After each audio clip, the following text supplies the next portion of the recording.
Buenas amigos, vas a ver en este vídeo diferentes páginas de estos dos libros, El Estado de la Revolución, los problemas económicos de la URSS, escrito por el propio Stalin. Fíjate que los comunistas siempre hablan de lo maravillosa que fue la economía de Stalin, y él mismo hizo un documento, ahora en libro, relacionado con los problemas económicos de su sistema. Bueno, pues para empezar, el primer plato va a ser Lenin. Va a ser este libro donde saco algunas páginas en las que se contradice, miente, tergiversa. Vamos a ver. Y de paso vais a ver cómo su comportamiento a través de la historia. Vamos para allá. Página 61 del Estado y la Revolución de Lenin. Viniendo de justamente la anterior frase de la anterior página, dice: todo Estado es una fuerza especial para la represión de la clase oprimida. Por eso, todo Estado ni es libre ni es popular. Marx y Engels explicaron esto reiteradamente a sus camaradas de partido en la década de los 70. Bueno, está diciendo que para él todo Estado ni es libre ni es popular. Que la pregunta, evidentemente, de todo anarquista es: entonces, ¿para qué te metiste en el Estado si no era libre ni era popular? Pero revisemos un poquito la historia. La primera constitución soviética, que fue en 1918, cuando Lenin todavía apenas tenía ni poder de decisión comparado con la que sí que tuvo después. Vamos a ver qué salía. En el título segundo de esta constitución, en el capítulo quinto, bases fundamentales de la Constitución de la República Socialista Federativa Soviética de Rusia, capítulo quinto, artículo 13, dice: con el fin de garantizar a los trabajadores la verdadera libertad de conciencia, la Iglesia está separada del Estado y la escuela de la Iglesia, y se reconoce a todos los ciudadanos la libertad de propaganda religiosa y antirreligiosa. Es decir, habla de libertad de conciencia. Un Estado que no es libre ni es popular, y habla de libertad de conciencia. ¿Correcto? Bien, muy bien. Ya empieza a chirriar un poco la afirmación de Lenin. Para seguir, en el artículo 14, dice: con el fin de garantizar a los trabajadores la verdadera libertad de expresión de sus opiniones, la RSF, que es la República Socialista Federativa Soviética de Rusia, suprime la dependencia de la prensa respecto del capital, pasando a manos de la clase obrera y de los campesinos pobres todos los recursos técnicos y materiales necesarios para la publicación de periódicos, libros y otras publicaciones de imprenta, garantizando su libre difusión en todo el país. Mi duda es que si el Estado nunca es libre ni es popular, ¿por qué daba libertad de expresión a las opiniones de los trabajadores? Y seguimos con lo que en este libro decía Lenin, que no existía, no podía haber un Estado libre ni popular.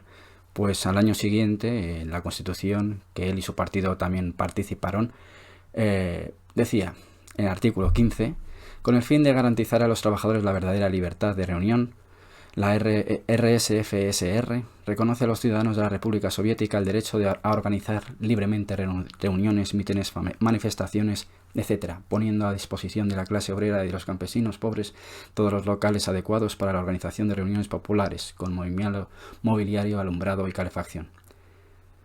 Bueno, vemos que es un Estado bastante popular y bastante libre, donde hay libertad de expresión, hay libertad de reunión, de asociación, de conciencia religiosa. Bueno, para que os fijéis, cuando el partido bolchevique todavía no tenía tanto poder, cuando los soviets sí que tenían bastante o mucho poder todavía, cómo se estaba formulando un país bastante libre. Pues en 1924 ya el poder había pasado a manos de los bolcheviques, a manos de Lenin.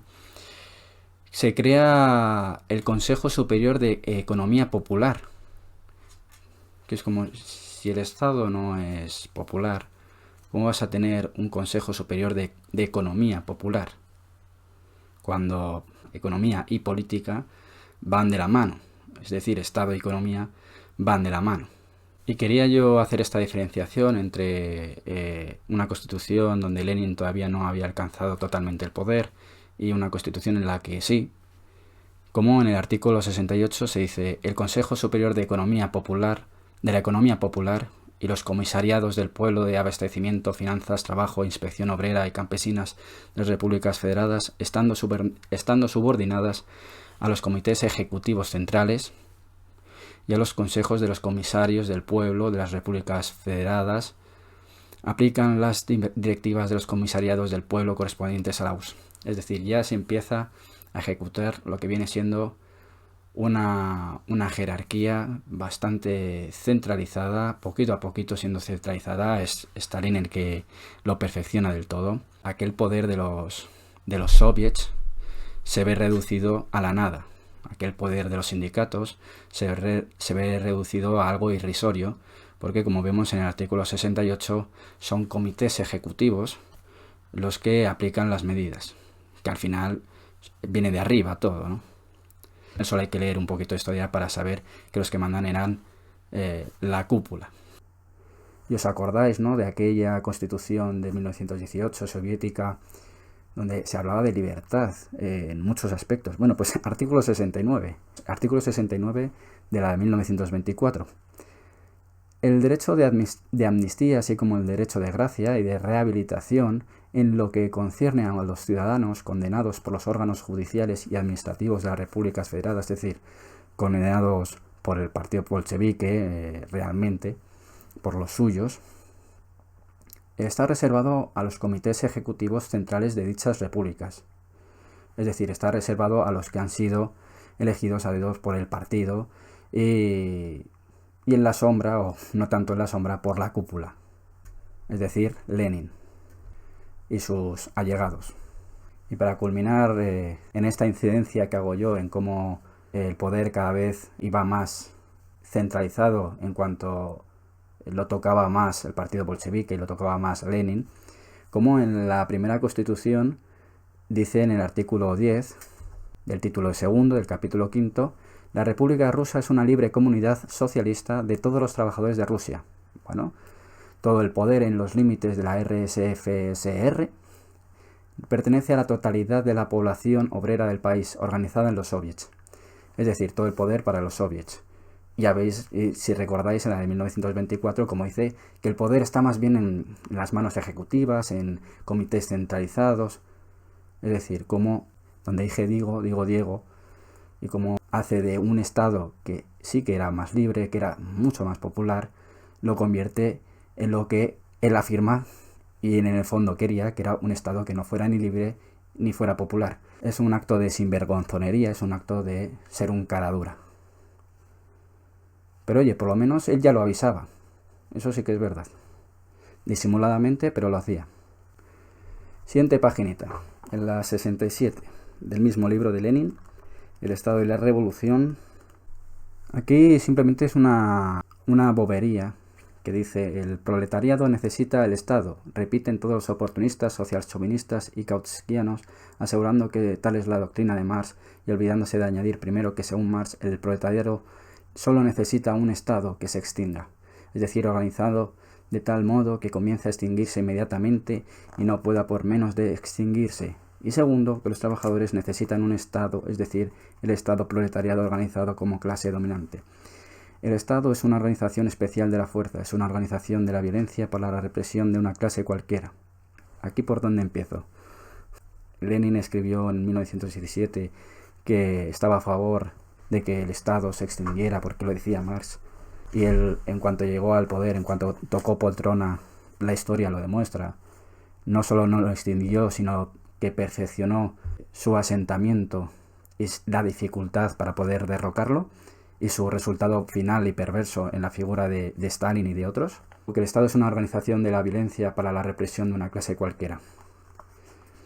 Pues no, amigo. Los estados burgueses, como puede ser el de España, no habría leyes donde se favorece a los trabajadores frente a los empresarios.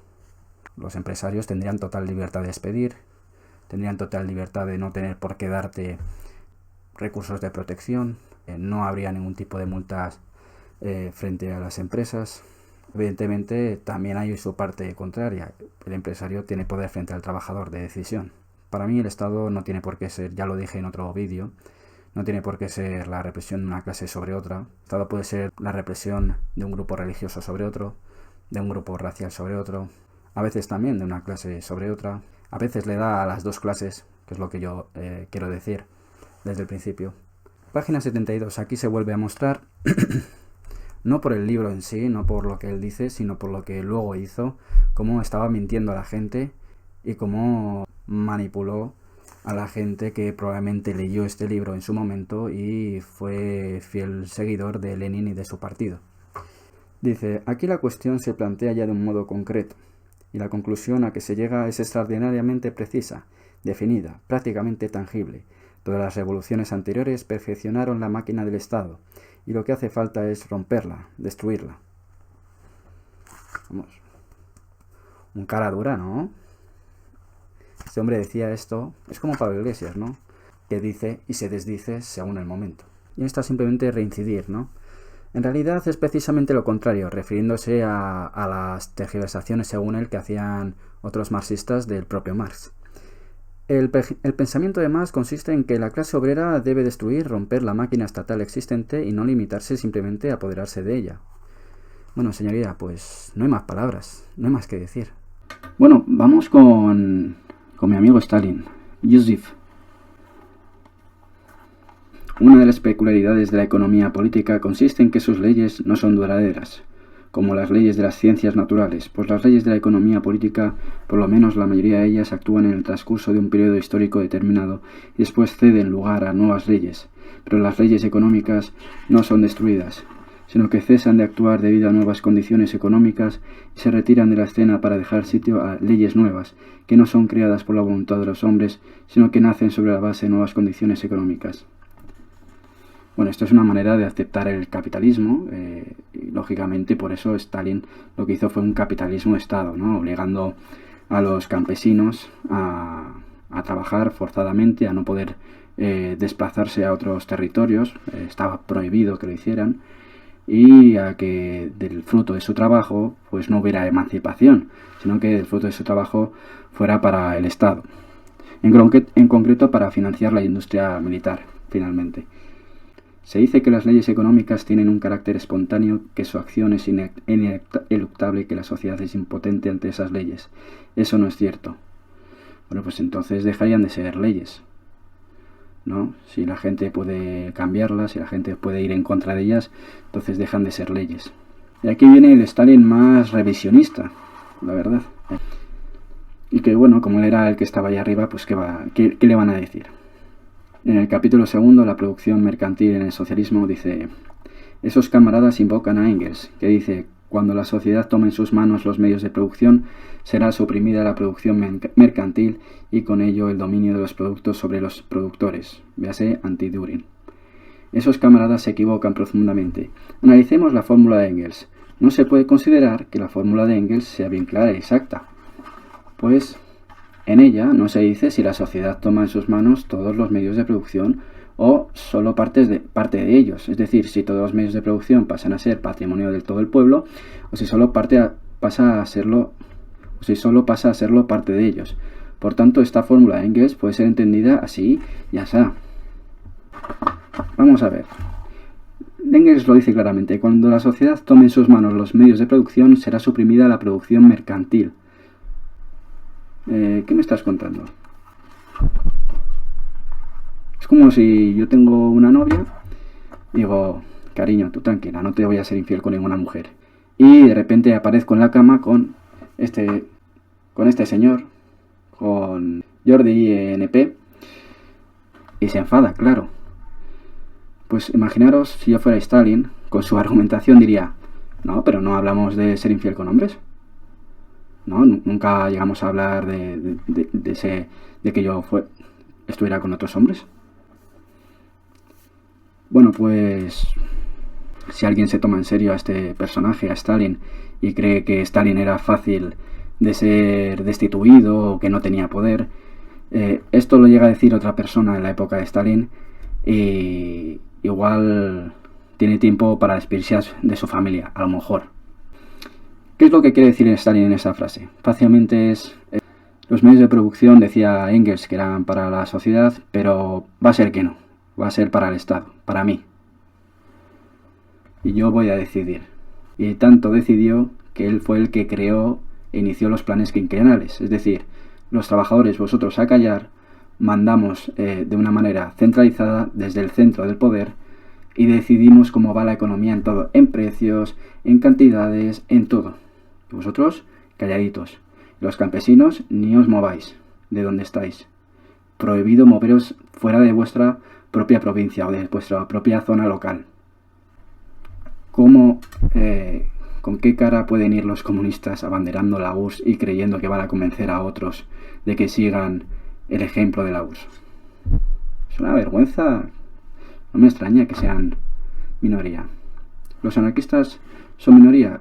Probablemente. ¿Por qué? Porque la gente necesita esa idea de seguridad, ¿no? De policía. ¿Pero por qué los comunistas son minoría? Los estalinistas. Pues porque es que está claro. Es que un hombre te decida sobre tu vida todo. Y donde se suponía que había emancipación obrera, no la hay para nada. En la página 56 dice: cierto es que en nuestra producción socialista la ley del valor no desempeña un papel regulador, pero con todo y con eso actúa sobre la producción. Vamos, el gran problema de la URSS, no tener en cuenta la oferta y la demanda. Cosa que debe ser tenida en cuenta al dirigir esta. La realidad es que los productos destinados al consumo, necesarios para cubrir los gastos de fuerza de trabajo en el proceso de la producción, se producen y se realizan en nuestro país como mercancías sometidas a la acción de la ley del valor. Casualmente no existe la ley, no habla de la plusvalía, aquí lo llama ley del valor. Aquí la plusvalía de cada producto, ¿no? De lo que se saca de cada producto, de cada trabajador, no existe. Aquí precisamente se pone de manifiesto la acción de la ley del valor sobre la producción. Por este motivo tienen hoy importancia para nuestras empresas cuestiones como el cálculo económico, la rentabilidad, el costo de producción de los precios, etc. Por eso nuestras empresas no pueden ni deben despreciar la ley del valor. Ya, pero es que tus empresas las diriges tú, cariño. Tú y unos poquitos más. Está centralizado. Está totalmente centralizado. Entonces las empresas no tienen poder para decidir sobre la ley del valor. Los directores de las empresas no tenían ningún poder para decidir precios ni nada. Entonces, ¿a qué ley del valor quieres que hagan caso? Solo había una ley que era la que vosotros dictabais y los funcionarios que ponéis vosotros. Aquí me parece que mezcla churras con merinas, en la página 99. Nuestro camarada Yusuf, ahí lo tenemos, ahí levantando a un niño, gran persona humilde. ¿A qué se deben estas flagrantes contradicciones? Únicamente pueden deberse a la ley económica fundamental del capitalismo moderno, es decir, a la necesidad de obtener beneficios máximos. El capitalismo es partidario de la nueva técnica cuando ésta le promete los mayores beneficios. El capitalismo es contrario a la nueva técnica y partidario del paso al trabajo a mano cuando la nueva técnica deja de prometerle los mayores beneficios. Así están las cosas en cuanto a la ley económica fundamental del capitalismo moderno. ¿Existe una ley económica fundamental del socialismo? Sí, existe. ¿En qué consisten los rasgos esenciales y las exigencias de esta ley? Los rasgos esenciales y las exigencias de la ley económica fundamental del socialismo, otra vez repetir casi la misma frase, podrían formularse aproximadamente como sigue: asegurar la máxima satisfacción de las necesidades materiales y culturales. Como que el capitalismo solo utiliza nuevas tecnologías o está a favor de las nuevas tecnologías cuando la aprovechan, le aportan los máximos beneficios, pasa al trabajo a mano si las nuevas tecnologías dejan de prometerle los mayores beneficios. Hombre, Stalin, me imagino que tú harías lo mismo, ¿no? En la URSS. ¿O no hacías lo mismo? Cuando traías material industrial de los países capitalistas y todo lo que podías de nueva tecnología de los países capitalistas a la URSS para mejorar la producción industrial, me imagino que era por obtener los máximos beneficios, ¿no? Es que si no, para eso estamos perdiendo el tiempo. Claro, Stalin, tú eras igual. Esa era la intención, ¿no? Del plan quinquenal, intentar sacar el máximo rendimiento y los máximos beneficios, ¿no? Para tu país. Entiendo yo, oiga, que igual me equivoco, ¿eh? Según él, no, nosotros no somos de máximos beneficios, nosotros somos de asegurar la máxima satisfacción de las necesidades materiales y culturales. Que digo yo, ¿qué tendrá que ver aquí la cultura? Lo cultural, que por cierto en tu país no existió apenas cultura libre. Por eso había mucha gente de la cultura que se tuvo que exiliar, ¿verdad? Porque había que aprovechar al máximo las necesidades culturales de la gente. Y para eso que no supieran y que no conocieran a todo el repertorio de diferentes artistas intelectuales que había en el mundo de la cultura. Muy bien. Pero ¿qué tendría que ver aquí lo cultural con lo económico?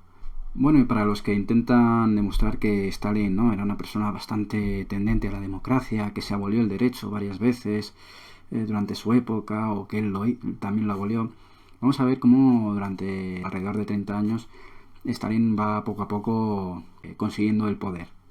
Y es simplemente mediante una técnica muy democratizadora, que es el asesinato de rivales políticos.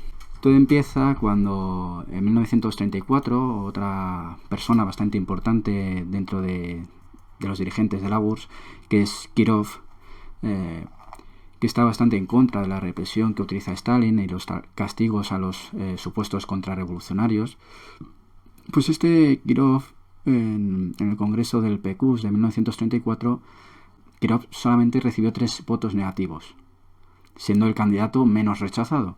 Sin embargo, Stalin recibió 292 votos negativos, siendo el menos popular.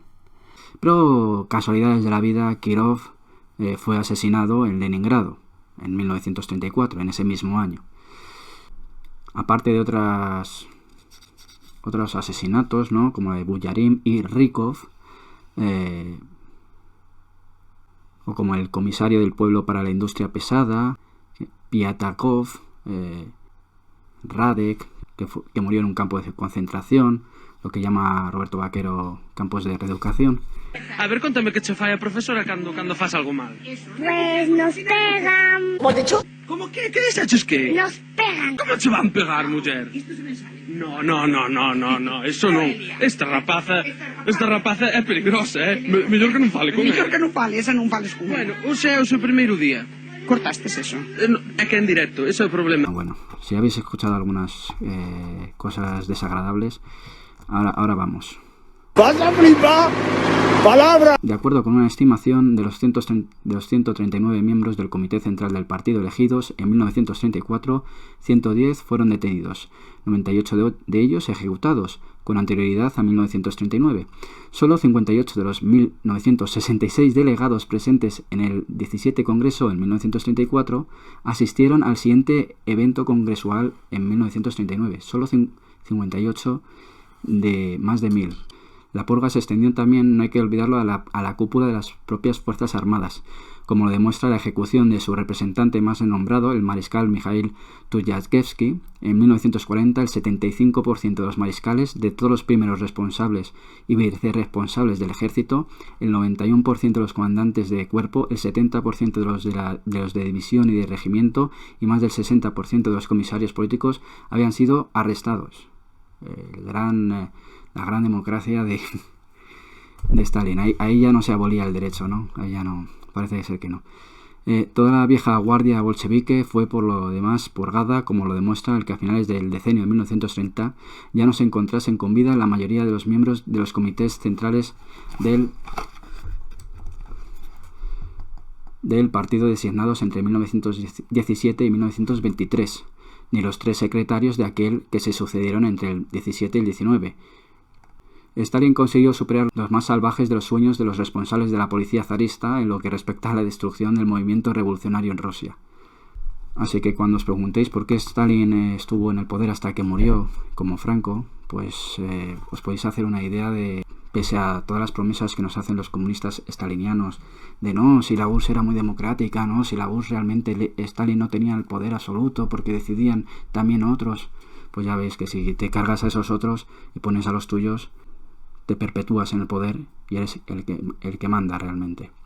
Y esto último lo he sacado del libro de Carlos Taibo, la historia de Carlos Taibo, o historia de la Unión Soviética. Así que nada, no quiero alargar mucho el vídeo. Tened buena semana y reflexionad sobre esto, ¿no? Yo solo quiero que seáis objetivos. Por eso yo no me considero anarquista, porque yo también quiero ser objetivo. No quiero ser un fanático. Sed objetivos.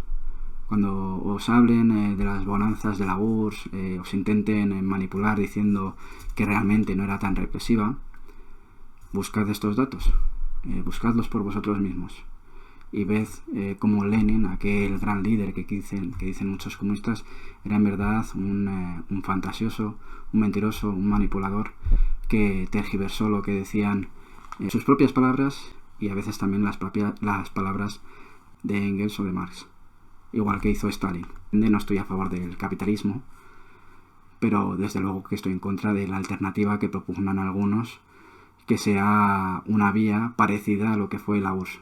Desde luego que ni va a ocurrir ni ocurrirá. Un saludo. Hasta otra.